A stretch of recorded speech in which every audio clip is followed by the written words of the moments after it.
אוקיי, אז אנחנו מתחילות את החלק השני של היערכות לשעת חירום, ועכשיו הנושא הוא חשיבה מגדרית בשעת חירום. המרצה שלנו היא טל רוזין, הבמה שלך. תודה, הדס. אני אגיד שבהפסקה שלחתי להדס את התיק אב לרשות המקומית, אז אם תרצו רגע, אני אגיד שהוא אב קרס, בסדר, זה לא איזה חוברת קטנטונת, אבל היא נותנת רפרנס חשוב ומקצועי מאוד על מה הרשות המקומית צריכה בחירום, וכמובן אם יהיו עוד שאלות או דברים, אז אתן מוזמנות, יותר ממוזמנות. אז עכשיו אני ככה צוללת למקום של חשיבה מגדרית בחירום כחלק מחוסן. הסיפור הזה של חשיבה מגדרית והיכולת לשים, אנחנו כנשים, את עצמנו בצמתים של מקבלי החלטות, ולהביא חשיבה שהיא אחרת, קריטית. כמי שגדלה הרבה מאוד שנים בתוך עולם גברי לחלוטין, אני יכולה להגיד לכם שזווית הראייה, הרבה פעמים שהבאתי איתי מתוך כל מיני סיטואציות, ואני אתן דוגמאות, מביאה לחשיבה אחרת גם אצל מקבלי ההחלטות בצורה מובהקת. אחד הדברים שאני אתחיל בהם הם קצת נתונים של מי מסתכל או צופה באינסטגרם, בפייסבוק, לעומת גברים מול נשים ובאיזה דפים. דף של מי זה בעיניכם שיותר נשים מסתכלות בו? לא הבנתי את השאלה. שאלי את על מיוט. לא הבנתי את השאלה, מה את שואלת כאן? איזה דף זה? איזה דף פייסבוק של מי? של... את שואלת אם זה גבר או אישה? לא, גברים או נשים אנחנו רואים. את רוצה שרוב רוב הצופים בדף הזה הם נשים, 66% נשים, 33.5 גברים, ובאינסטגרם 81% נשים ו18.5% גברים. של מי הדף הזה? במה צופות נשים? באיזה דפים? בעיניכם, בשעת חירום. אולי, בשעת חירום. זה בהקשר של שעת חירום? בחירום, כן, בחירום. ילדים, לא אולי טיפול בילדים. לא עיתון לאישה, מבטיחה. כן, אולי טיפול בילדים. טיפול בילדים, מה משרד טלי אמרת? החינוך, משהו, אבל זה נראה לי נורא מעט, כאילו. מסגרות, מסגרת לילדים, אני יודעת. אז זה דווקא, זה נמוך יחסית. מה? המתנ"ס, לא יודעת כאילו מה. זה דף נמוך יחסית, אבל הסיפור של דפי חירום, כמו פיקוד העורף, כמו משטרה, כמו מרכזי חוסן, מי פונה בעיקר? נשים. נשים פונות, תסתכלו על נתונים של מרכזי חוסן. זה מיד אחרי 7 באוקטובר, גברים מול נשים, מרכז חוסן שדות נגב, ואמן זה אופקים, מרחבים ונתיבות, זה ראשי תיבות, כמה פניות של נשים וכמה פניות של גברים. זה נכון לכל המרכזי חוסן, גם באשקלון, גם בשדרות, גם באשכול, נשים פונות יותר. למה נשים פונות יותר? לבקש עזרה? לא תמיד בטוח שזה לבקש עזרה. זה כמו בניווט של פעם, שלא היה לנו את הווייז, אף גבר לא שאל איך מגיעים למקום, הם תמיד טעו והגיעו לבד, ונשים תמיד יודעות יותר לשתף פעולה. רגע, מי שדיברה עכשיו, מופיע לי כאילו שהשם שלך זה אייפון, מה שמך? בסה, באמת? תיקנתי את זה. דפנה. דפנה מה? דיליון פז, תיקנתי את זה עכשיו. ברינאים. אני אתקן לך, ומאיזה יישוב את? מדרום השרון. טוב, אני אתקן לך, בסדר. אני אתקן לך. תיקנתי, יאללה. אז אני אגיד שאת ממש צודקת. אחד זה מהמקום של נשים מבקשות עזרה יותר, לא מתביישות לשאול, נכון, גם בימים שלא היה לנו ווייז, אז נפתח חלון, תשאל, לא תשאלי את, לא תשאלי את, זה על אותו מנגנון, ואני אגיד יותר מזה, בסטטיסטיקה ובספרות יש מה שנקרא סטטיסטיקה נעלמה, כאילו גברים לא מבקשים עזרה ולא נכנסים לכל מיני מקומות שקשורים ביכולת לעזור לתא המשפחתי שלהם, זה לא אומר שהם לא צריכים, זה אומר שהם פחות מבקשים. והסיפור הזה של להיות הלידריות של התא המשפחתי ולהביא את הצרכים של מה שקורה בתא המשפחתי, הוא חלק ממה שאנחנו צריכות גם להסתכל עליו בראי של מקבלי החלטות. זה לא אומר שגברים לא מעורבים, וזה לא אומר שהם אבות לא טובים, אני לא אומרת עליהם שום דבר רע. אני אומרת שההסתכלות שלהם בראי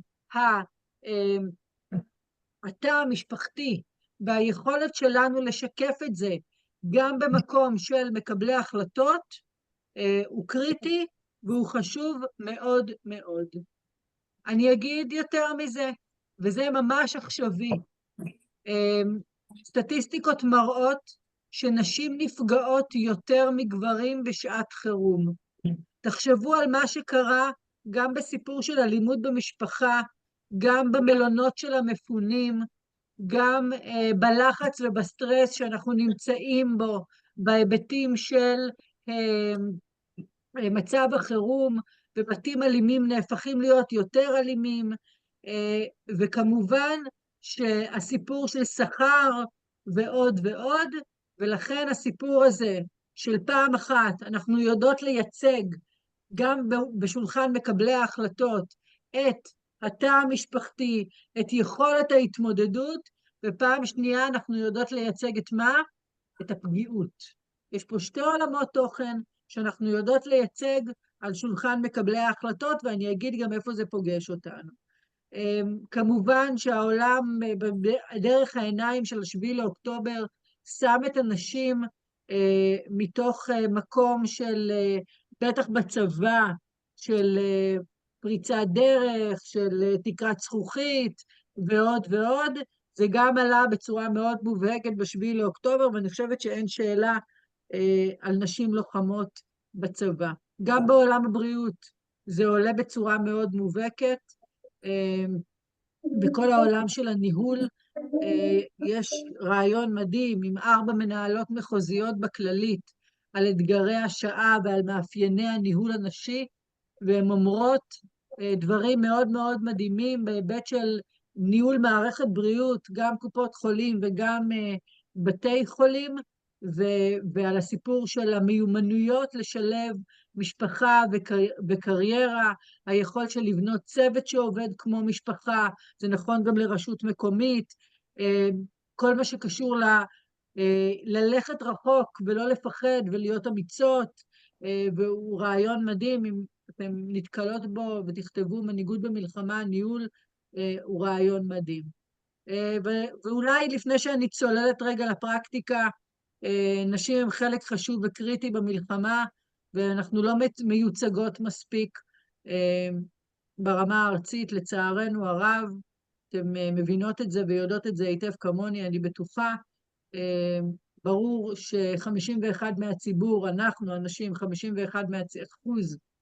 מהציבור, ונראה שיש לנו מקום בכל מקום, ברשויות המקומיות, בצבא, בתפקידי לחימה, וכמובן, ובפוליטיקה הארצית, אנחנו נהדרות, רציתי להגיד נהדרות בעין, נהדרות בצורה, לא רוצה להגיד מוחלטת, אבל אין כמעט נשים בפוליטיקה הארצית, לצערנו.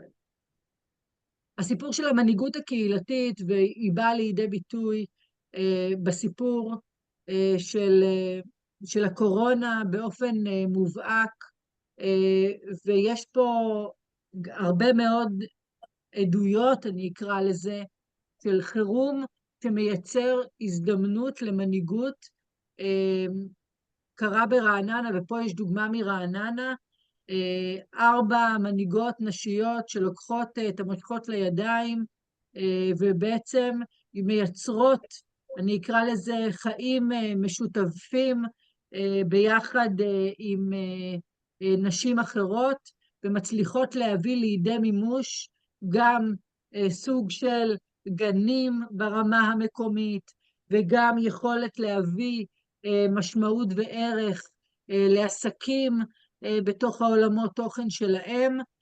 זה נכון גם בחברה הבדואית, בחברה המסורתית, שהייתה מאוד, אני אקרא לזה, סגורה, או עדיין סגורה, עוברת איזשהו תהליך, לא ניכנס לזה, אבל מצליחות לשבור תקרות זכוכית, והופכות למנהיגות דווקא במצבי חירום, והרבה מאוד יוזמות נשיות באות לידי ביטוי, ובאו לידי ביטוי בעיקר ממעגלי נשים, גם בחברה הבדואית. אני רוצה לעבור רגע, ופה הוא החלק החשוב מבחינתי, לסיפור של צמתי קבלת החלטות וחשיבה מגדרית בתוך העולמות האלה.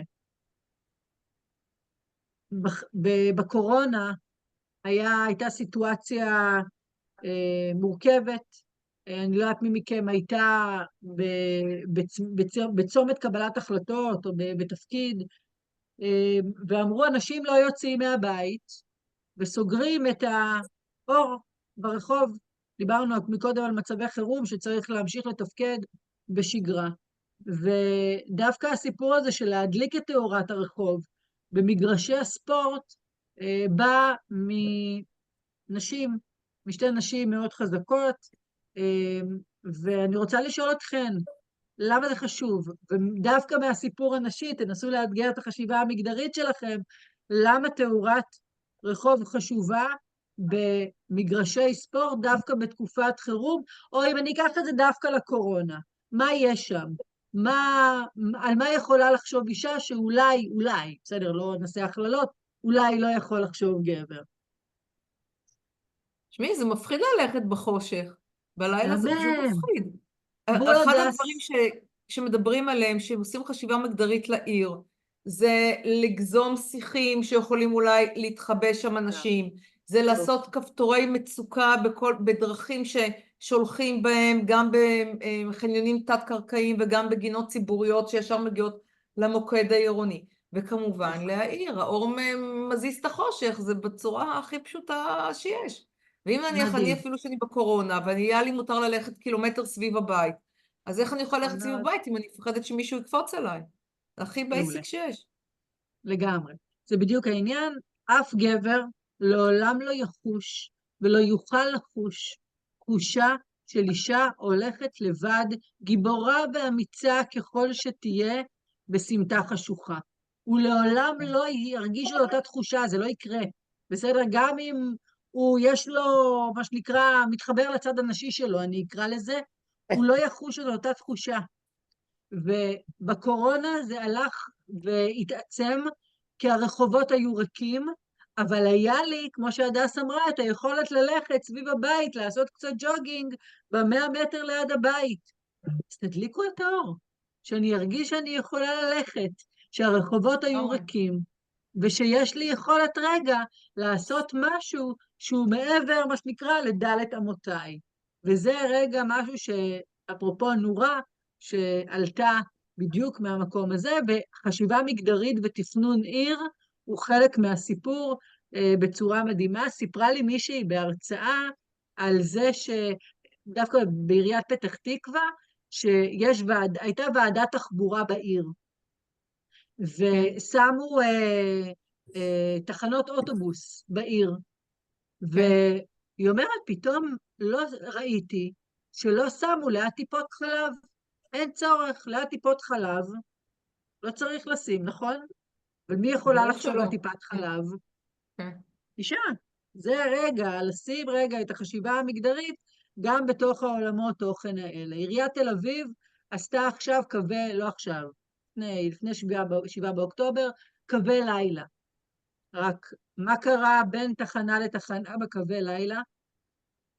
מרחק ביניהם כל כך גדול, שהיכולת ללכת ברגל במקום חשוך הוא מאוד מאוד מפחיד, מורכב, ולא משתמשים. ומי משתמש בעיקר בקווי לילה האלה, אחרי בדיקה של העירייה? צעירים וצעירות, לא? גברים צעירים. הן לא משתמשות לצעירות, בגלל שהיה חושך ומרחק מאוד גדול בין תחנה לתחנה. בדיוק את אותו רעיון ודוגמה. כן. זוכרות את המקרה הזה? סוגרים לימודים ברגע האחרון, בקורונה, 1 לספטמבר, לילה שלפני 1 לספטמבר, סוגרים לימודים. תיאום ציפיות, דיברנו על מידע, יכולת רגע להגיד לאזרח מה קורה, ילד מתרגש כולו, תכף לפני מה, עלייה לכיתה א', וסוגרים לו את בית ספר. יכול להיות שכל הפרמטרים לסגירת בית הספר הייתה נכונה, מבחינת תחלואה, מבחינת הרבה מאוד דברים, אבל כדי לאפשר לילד הזה פעם אחת להיות בתוך הסיטואציה, בתוך החוויה, אפשר היה לעשות דברים יצירתיים, וחלק זה, בחשיבה של נשים שהעבירו את הטון ואת החשיבה מהמקום לסגור בית ספר, ובזה זה נגמר, לבין להביא את הילד אולי לזום, אולי לאחד על אחד עם המורה, אולי לאפשר רגע משהו שהוא יותר אינטימי במקום ספציפי, ולייצר כל הזמן את ההבנה שיש משהו בתא המשפחתי שאנחנו כנשים רואות ומובילות. זה היה מאוד מאוד מובהק באותו לילה, והיו חלק מהרשויות שעשו הרבה מאוד שינויים והתאמות בתוך העולם תוכן הזה. רגע, לפני מעניין שאנחנו אותי מדברות לדעת עליה. אם באמת רשויות לקחו את הקורונה כאיזה מצב חירום קיצוני, ועשו מזה אדפטציה עכשיו לבכלל כל מצבי החירום שאנחנו חווים, כי זה באמת היה איזשהו מצב קיצון. אני מקווה בשביל המדינה שלנו שעשו הרבה השלכת מסקנות מהקורונה. ועוד משהו אני אגיד, שראיתי בתחילת המצגת הראת ש4 נשים מרעננה עשו איזשהו מיזם. להקשיב לתושבים זה מדהים. התושבים יודעים באמת מה הם צריכים. ואני, כשהייתי חברת מועצה בתל אביב, בשנת 1998, עשינו סדרה של כינוסים בכל העיר עם תושבים מכל הדיסציפלינות השונות. ערבבנו עסקים ותושבים ומכל הגילים ומגזרים. ביחד יצרנו בסופו של דבר בעצם את התפיסת עולם של העיר, את המתווה של העיר לעוד 20 שנה קדימה. אני פונה אליכם כאן, חברות מועצה. אתם יושבות על קבוצות וואטסאפ, תגרמו לכך שבאמת אנשים ירשמו לכם רעיונות, דברים, שכלולים, ואת זה תעבירו הלאה, תעבירו למקבלי ההחלטות בעיר, למנכ"ל העירייה, כרשת רעיונות ודברים שהתושבים באמת צריכים. ועוד משהו, מה שקיים במודיעין, מכבים רעות, לא דומה בנוף הגליל ולא דומה לרמת ישי. כל מקום הוא, נתתי לכם דוגמאות, כל מקום הוא אחר לגמרי, אוקיי? הצרכים של התושבים אחרים לגמרי. גם לא תמיד מה שהצליח ברשות מסוימת, יכול באמת להצליח גם ברשות אחרת. צריך ממש לדבר כל הזמן עם התושבים ולשאול אותם מה אתם צריכים מצד אחד, ומה הרעיונות שיש לכם. עכשיו, חלק מהרעיונות הם הזויים, כן? כאילו, אנשים לפעמים מגיעים לכם כל מיני ממבו ג'מבו של רעיונות כאילו ממש הכי הזויים שיש. אבל חלק מהאנשים כן מביאים עם רעיונות מאוד פרקטיים, אנשים מאוד מאוד ישימים. אני מציעה פשוט להקשיב להם כל הזמן. זה מה שאני עשיתי כשהייתי חברת מועצת עיר. כל הזמן הקשבתי לתושבים, מה הם צריכים, מה הם אומרים, מה הם צריכים, מה הם אומרים, מה ההצעות שלהם. ואז, וואלה, יש דברים סופר יצירתיים, ודרך אגב, רובם גם לא עולים הרבה כסף בפתרונות של התושבים, כי הם אף פעם לא יחשבו דרך החור של הגרוש, הם יחשבו על דברים פרקטיים, שאפשר אפילו באיזו קבוצת וואטסאפ, או באיזושהי התנהלות מסוימת של העיר, לפתור עניין שלם. כן. היה עוד משהו שהוא מעניין, יש מה שנקרא חוסן כביש ביהודה ושומרון, והם עושים היום השתלמויות לאיך מתנהגים בירי, זריקת אבנים או בעת ירי בזמן נסיעה ביהודה ושומרון. גברים לא מפחדים לנסוע עם הילדים שלהם באוטו? ברור. מפחדים.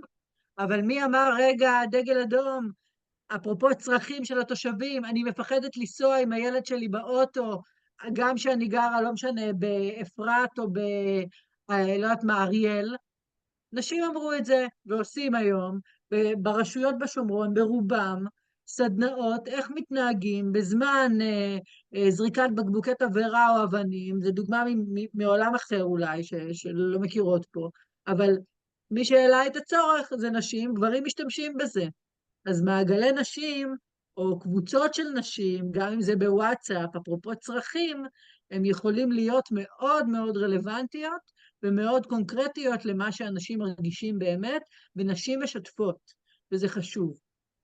בהיבט של מנהיגות נשית, אני מאוד אוהבת את ג'סינה ארדן, שהייתה ראש ממשלת ניו זילנד, היא עשתה עבודה מדהימה בקורונה, והיא מדברת פה על מנהיגות נשית, קטע ממש ממש קצר, שבעיניי אפשר ללמוד ממנו לא מעט על הסיפור, אני אגיד, על הרגישות הנשית, על היכולת רגע לשים את עצמנו, לא התכוונתי, במרכז.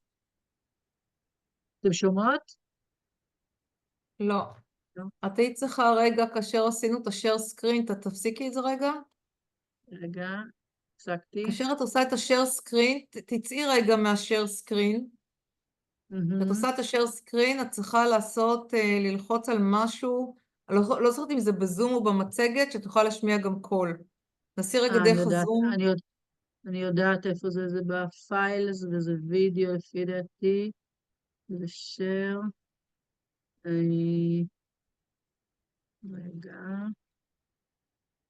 רגע.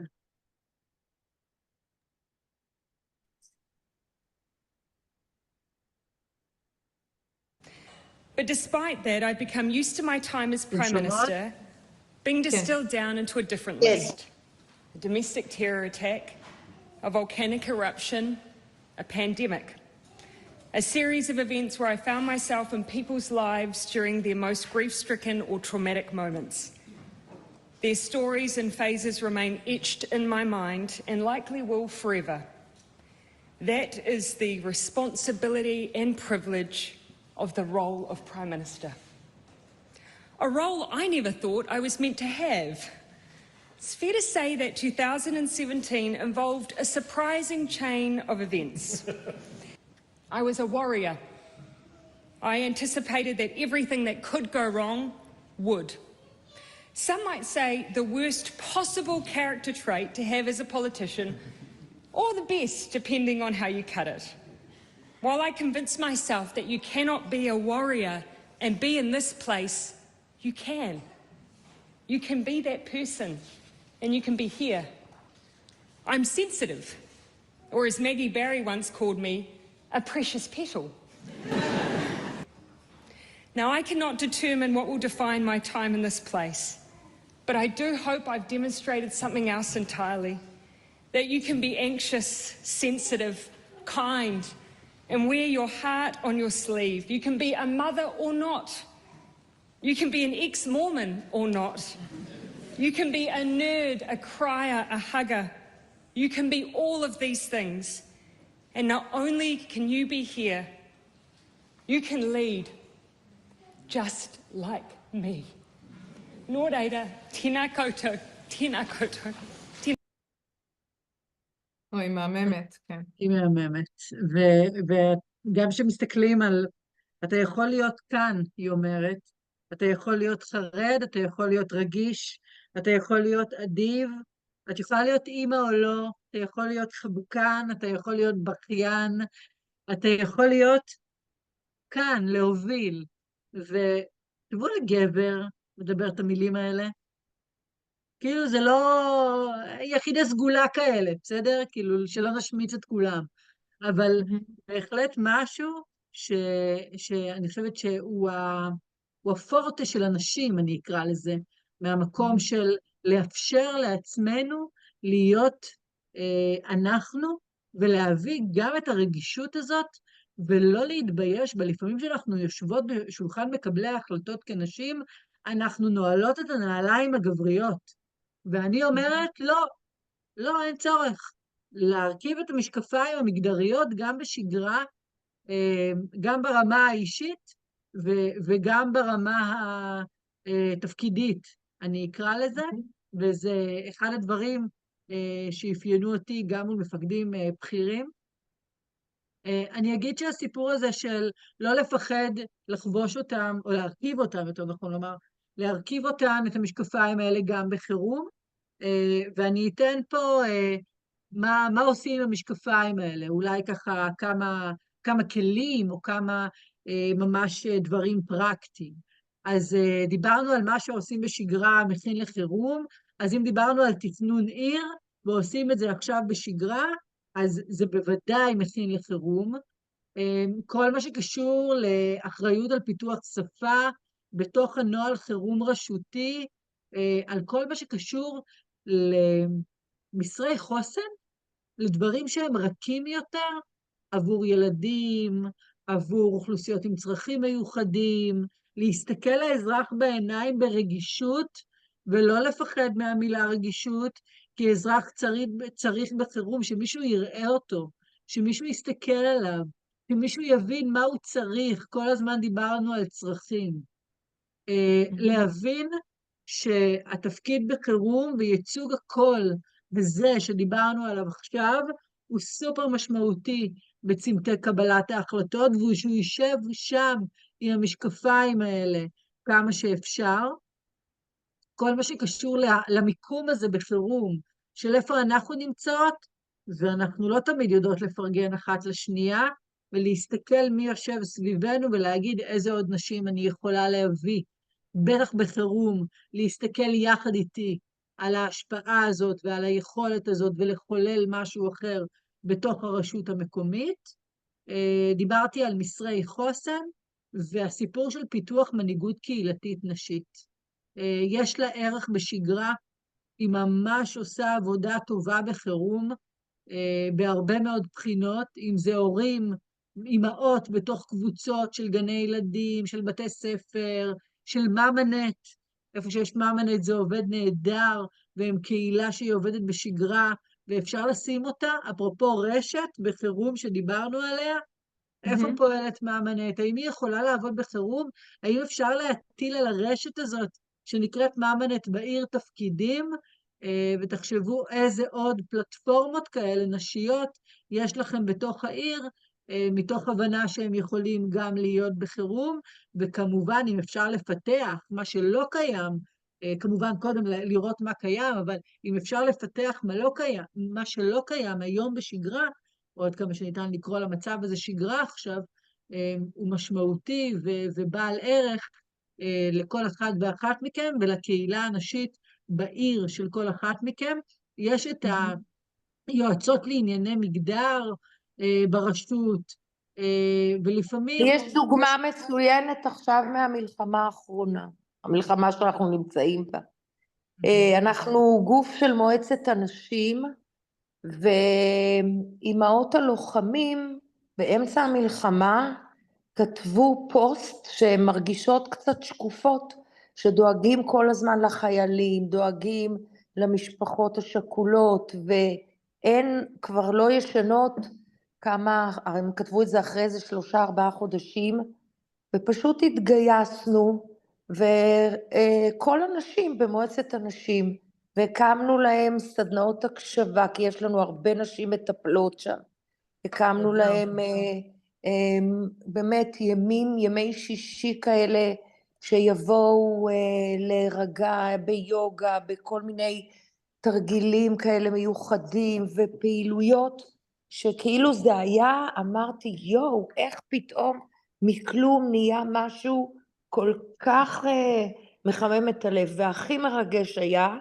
שאיך שהייתה רגיעה והכל, לפני חודש קיבלנו בקשה מ20 אמהות ביישובים שלנו, אם אנחנו יכולות לחדש את זה, כי עשו עוד גיוס עכשיו מאוד גדול של לוחמים. ואנחנו עושים להם עכשיו 5 סדנאות, ואני אומרת כמה זה מראה את החוסן הקהילתי שיש של נשים לטובת נשים. וזה בדיוק החיבור של מה שדיברנו מקודם, על הסיפור של חוסן קהילתי, של הרשת, של הסיסטם, של הרשות המקומית מול האקוסיסטם, והסיפור הנשי. ומה הכוח הנשי שיש בכל רשות, זה משהו שהוא לא נבדק, לא תמצאו אותו בתיק אב לרשות. בדרך כלל היועצות לענייני מגדר בתוך הרשויות המקומיות מתעסקות בכל מיני דברים, ולאו דווקא רואות את הסיפור הקהילתי, החירומי, המחבר, בתוך עולמות התוכן שדיברנו עליהם עכשיו, ודווקא עבורן צריך רגע להאיר את המבט ולהסתכל רגע בזווית שהיא מאפשרת רגע התמודדות קהילתית טובה יותר, משמעותית יותר בסיפור של חירום. שאלות עד כאן, אם יש לכן, אני אשמח, גם על הסיפור הזה וגם בכלל על מה שדיברנו עד עכשיו.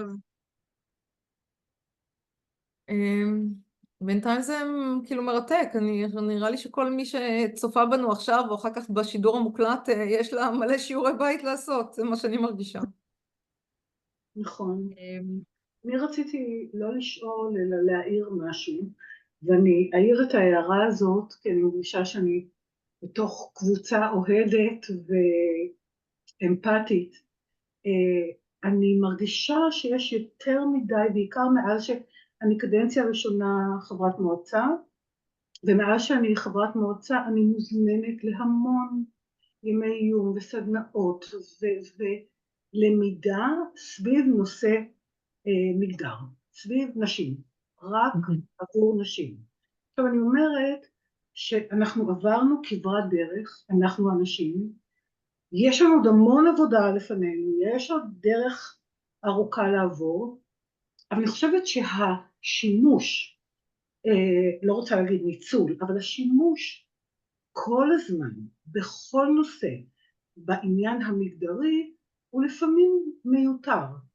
זאת אומרת, אני לא אומרת שאנחנו צריכות לחשוב כמו גברים, אני לא אומרת שאנחנו צריכות להתנהל במועצות או בעבודות שלנו כמו גברים, אבל למשל, מה שאני לא יודעת, מדרום השרון, דפנה, נתנה שזה רעיון מעולה, אבל אני שאלת את עצמי, למה אבות לא יכולים לקבל את אותה תשומת לב ופינוק והקשבה כמו אמהות?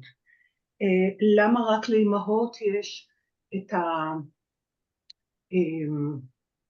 הפריבילגיה, כי נשים אחרות עושות את זה עבורן, לקבל את החוזקות ואת החוסן, אם אנחנו בנושא של חוסן.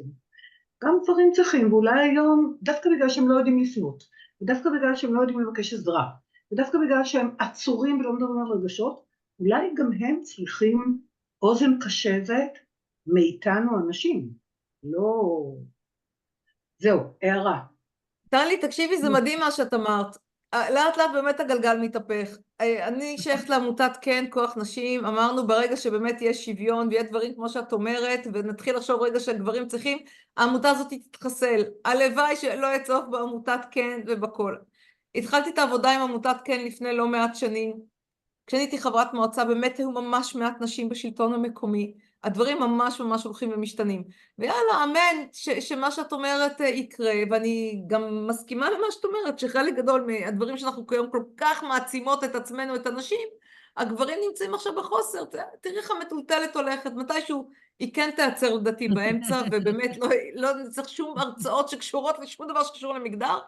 עדיין אני מרגישה, לפחות בעולם שלי, שיש עדיין איזשהו פער קטן בין גברים לנשים, אבל באמת, בדברים מסוימים אני מסכימה איתך שגברים, וואלה, צריך להתחיל לפתוח להם גם כן דברים מיוחדים עבורם, בשביל ככה לצמצם פערים שקיימים אצלנו. צודקת. אהבתי את ההערה. אני מסכימה עם ההערה של טלי, ואני חושבת שיש פה רגע ניסיון שלי לפחות, להביא את הסיפור של החשיבה המגדרית. כלומר, לנסות להבין איפה הערך המוסף שלנו בצמתי קבלת החלטות כערך מוסף כנשים, כבעלות, כאלה שיודעות לשאול, כאלה שבדרך כלל מנהיגות, לא במרכאות, אתם יודעות מה, את התא המשפחתי, ככאלה שיש להם יותר רגישות. כלומר, איפה הדברים, כמו הסמטה, כמו הטיפת חלב, כמו הראשון לספטמבר, כמו החוסן כביש. כלומר, איפה אני, דווקא כאישה, שיש לי ערך מוסף ביכולת להביא חשיבה מזווית אחרת, וליצור רגע איזשהו, אני אגיד, יכולת אולי שינוי תודעה או שינוי תפיסה אצל מקבל ההחלטה, זה מה שהייתי רוצה שיקרה. לא יודעת, תראו אתמול את יובל, אתם זוכרים שיובל דיין לא רצתה ללחוץ יד לביידן. כן. ואמרו שהיא שומרת נגיעה, אומרים שהיא שומרת נגיעה. ואז אמרו, היא מתלבשת ככה, היא הולכת ככה, נכון? אם היה גבר שהיו אומרים שהוא שומר נגיעה, והייתה נשיאה בארצות הברית, אף אחד לא היה מעז לומר על זה שום דבר. זה היה ממש בסדר שהוא שומר נגיעה. ואני חושבת שאנחנו במקום הרבה יותר טוב ממה שהיינו לפני אפילו 5 שנים, בסדר? לא עשור, 5 שנים. בטח בצבא אני יודעת את זה. אבל אנחנו נורא מתפארים שיש מפקדת טייסת. יש מפקדת טייסת היום, טייסת קרב, שהיא מפקדת על טייסת. ואני הייתי אלוף משנה. כמה אלופי משנה יש בצה"ל? אין לנו מושג. בנקודת הזמן שאני הייתי לפני 2.5, היו 223. כמה נשים מתוכם? 3 שנים. כמה נשים? 2. לא, 12. 12, בול, נכון, 12. אז התקדמנו, אבל 223 מול 12? כאילו, אני אומרת שיש משהו בהתקדמות שלנו, שאני התגייסתי, לא היו חובלות ולא היו טייסות, ולא הייתה מישהי ביחידות. טנקיסטיות, רק מדריכות שלי. טנקיסטיות, נכון, ועוד, בסדר, היום גם בסיירת של הנדסה יש, אבל לא רק בצבא, ניקח בהרבה מאוד מקומות אחרים, ואנחנו נורא מתגאים בזה, כי התקדמנו, אבל זה עדיין לא... עדיין זה לא מובן. אמר לי, יש לי חבר שהוא, השנה, פעם ראשונה, בתי ספר לרפואה, יש 57% נשים. פעם ראשונה שממש עבר... וסיפור של הסללה בבתי ספר, שהבנות עדיין לומדות את ההומני, את הספרות, ואת התיאטרון, ופסיכולוגיה. נכון. לפסיכולוגיה וסוציולוגיה, והבנים הולכים לטכנולוגיה, למחשבים, למתכנת. מה זה אומר? שמי תהיה מנכ"לית ההייטק הבאה, זאת שלמדה פסיכולוגיה או ספרות, או זה שלמד מחשבים ותוכנה בבית ספר. אני חושבת שאנחנו במקום טוב, אבל אני חושבת שעוד יש לנו מה לעשות. ואני לא רוצה לדבר פוליטיקה, אבל אנחנו לא במקום לא טוב ברמה הארצית, אמרתי את זה כבר, והיה איזשהו השבוע הוועידה של מפלגת העבודה, אני לא יודעת אם ראיתם. פעם ראשונה שמפלגת העבודה היא... 70% נשים. מה זה אחוז? הכפילה את אחוז הנשים שלה, ועברה את אחוז הגברים במפלגה. אבל חייב להיות 40%, יש להם עכשיו... והם הרבה יותר, ואתה אומר, רגע, זה יכול לקרות בכל המפלגות, זה לא קשור לימין ושמאל, זה לא קשור לחופשי כיפה או לא, יש משהו בחשיבה הזאת, זה מה שאני מנסה להגיד כל הזמן, שלנו, בתוך הבית אנחנו משפיעות, אני בטוחה שכל אחת מכם חשיבה המגדרית שלה, וביכולת שלה, באופן, הבן שלי פעם אמר לי, איך שנהפכת לאמא, את פתאום חושבת אחרת. שזה מדהים, תחשבו על זה. פתאום את יודעת לעשות דברים שלא עשית לפני זה. וזה נכון. וכשאנחנו יוצאות החוצה, אנחנו מסוגלות לפעמים, ואני מוצאת עצמי לפעמים, אני אגיד, לא רוצה להגיד אמיצה יותר, אבל מעיזה יותר, ומאפשרת לעצמי יותר, מתוך הבנה שאני אולי עבדתי על עצמי, ואולי הייתה לי אימא כזאת גם, אפרופו אופי ומאיפה באת, אבל היכולת להגיד את מה שנקרא המקצוע שלך והליבך והאג'נדה שלך, כי יש לך ערך מוסף, אני חושבת, וגם מחקרים מראים, שגם בתור נשים, יש לנו איזשהו ערך מוסף בחשיבה, בהסתכלות, במנעד. דוגמה אחרונה, ואני מסיימת, שהייתי רמ"ח אוכלוסייה בפיקוד העורף, בתקופת הקורונה, הביאו אנשים למלונות שחזרו מחו"ל. אתם זוכרים את מלונות הקורונה, נכון? כן, זה מה שנקרא המכבייה. זה מרגיש מעולם אחר, אבל היו מלונות קורונה, ואז אמרו לי, נביא אנשים מהשדה תעופה, נשים אותם במלון. עכשיו רגע, מי מדבר איתם? איזה ציוד יש להם? הם מכבסים, הם לא מכבסים? איפה הדברים היגייניים? אולי לאישה יש מחזור בעוד יומיים, ומי ידאג לה לזה? כלומר, זה אפילו בדברים הפרקטיים. אישה חזרה עכשיו עם התינוק שלה מחו"ל, או השאירה את התינוק אצל סבא וסבתא.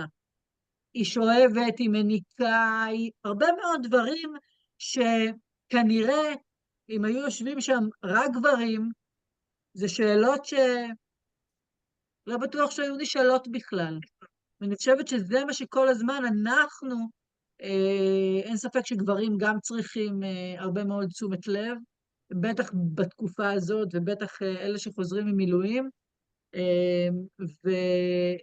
אבל יש לנו מה כל הזמן, אני חושבת, עדיין להוסיף ולהביא כערך מוסף.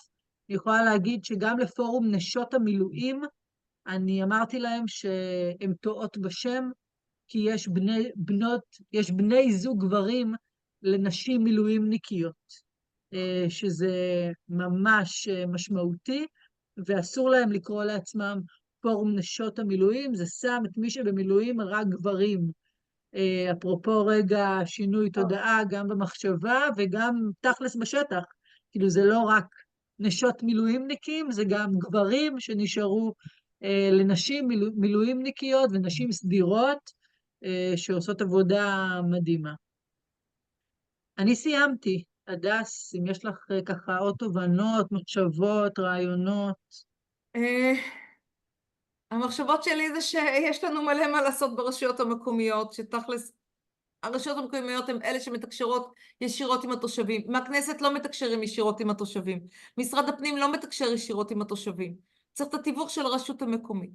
ואנחנו כמייצגות של מגזרים גדולים מאוד ברשויות המקומיות, חייבות לשים את זה על הסדר היום שלנו, של כל אחת. רק בשביל לעשות איזשהו צ'קליסט ולבוא ולהגיד, וואלה, בדקתי את זה והרשות שלי מתפקדת כמו שצריך. אני מלווה אישית כמה נשים ברשויות מקומיות, אחת מהן לקחה את הנושא של ביטחון וחירום ברשות מקומית, אישה לקחה את זה, והיא מספרת לי סיפורי מטורפים. אין היערכות של מחסנים לשעת חירום, גנרטורים לא עובדים, הדברים לא עובדים, התחילה לעשות ממש כאילו ניקוי אורוות.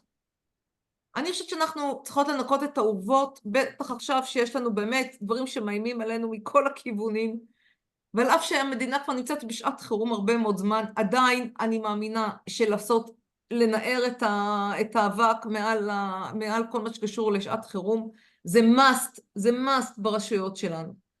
ואני קוראת לכל אחת מכן פשוט לעשות את זה. פשוט לעשות את זה.